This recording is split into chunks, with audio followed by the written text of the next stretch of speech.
في فيديو النهاردة هنتعرف على 5 مصادر غنية بالكربوهيدرات. المصادر اللي بتعتبر الوقود الحقيقي للجسم، اللي من غيره المخ يكسل، العضلات تضعف والطاقة تختفي، لأن الكارب مش عدو ولا سبب سمنة. الكارب هو الأداة اللي لو استخدمتها صح هتغير أدائك وشكل جسمك بالكامل. شفائيات.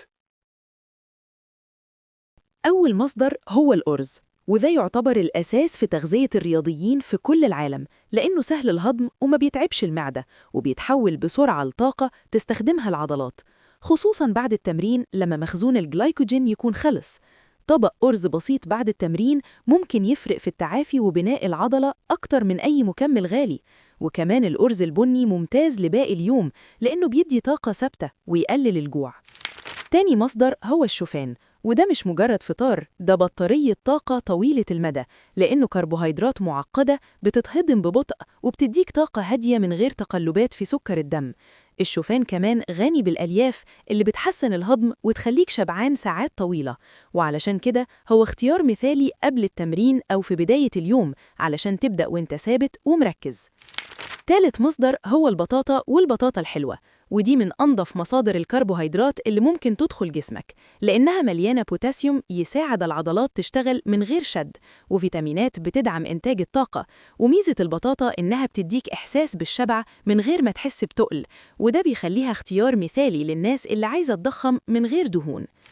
رابع مصدر هو الفاكهة، ودي الطاقة اللي ربنا خلقها جاهزة للاستخدام، سكرها طبيعي وسريع، ومعاه فيتامينات ومضادات أكسدة بتحمي جسمك من الإجهاد وتسرع التعافي بعد التمرين.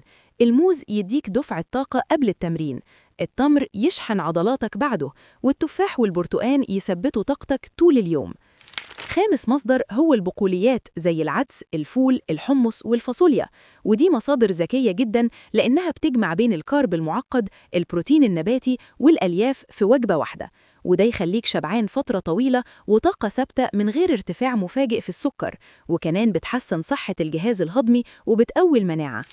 الخلاصة أن الكربوهيدرات الصح هي سر الطاقة والقوة والتحكم في الجسم، وكل ما كان المصدر طبيعي وبسيط كل ما النتيجة كانت أفضل.